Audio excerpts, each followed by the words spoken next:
Здравейте, приятели! В това видео съм решил да покажа датчика за измерване на външната температура, къде е разположен и как да го сменим.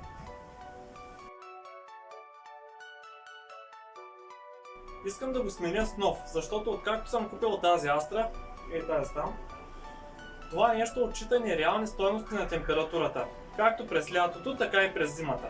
При външна температура от 23 градуса примерно, вътре дисплея на колата показва 40 градуса, че и отгоре, а понякога и минусови температури. И то в горещ летен ден. През зимата е същата работа. Това винаги ме е дразнило и днес вече ще го сменя този датчик с нов, пък да видим какво ще стане или проблема ще се окаже на друго място. Нека обаче преди да съм го сменил да ви покажа какви градуси показва в момента. Ето, спрямо телефона ми външната температура сега е 29 градуса по Целзий. А дисплея на колата показва, както сами виждате, 35,5. Датчика за температурата отвън подава невярна информация до компютъра на колата и затова стойностите, показани на дисплея, нямат нищо общо с реалността. Очевидно му е дошло времето за смяна.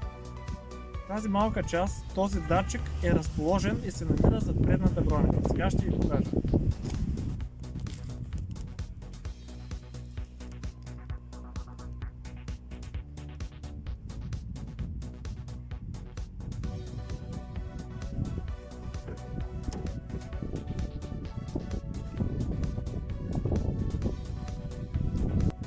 Сега като погледнем отвътре зад бронята,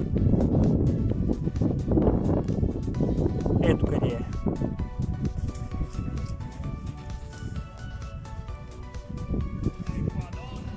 Сваля се лесно, с издърпване.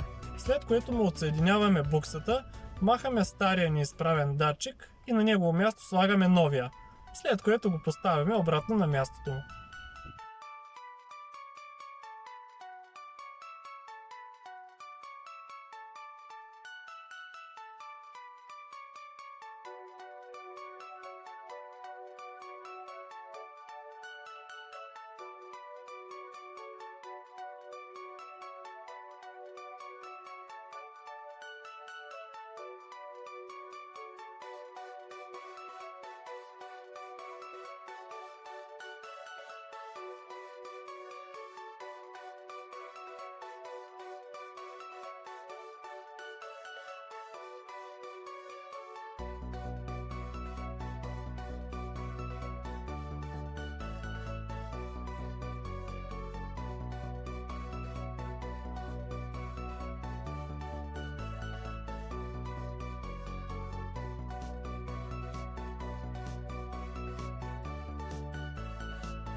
Ако сте забравили и все още не сте го направили, сега е момента да натиснете бутона "Харесвам" тук долу под видеото.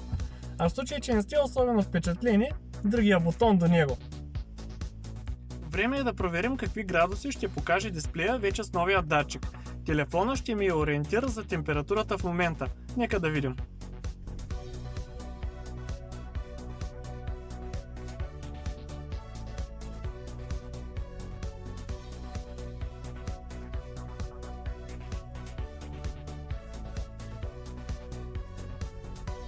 Цялата работа по смяната на този датчик, както видяхте, скъпи приятели, не е нещо особено сложно. Не отнема много време, а и не е наложително да посещавате сервис за такъв вид услуга. На финала на това видео искам да ви благодаря, че го изгледахте. Надявам се да е било интересно и полезно. Толкова от мен по тази тема. Чао и до нови срещи!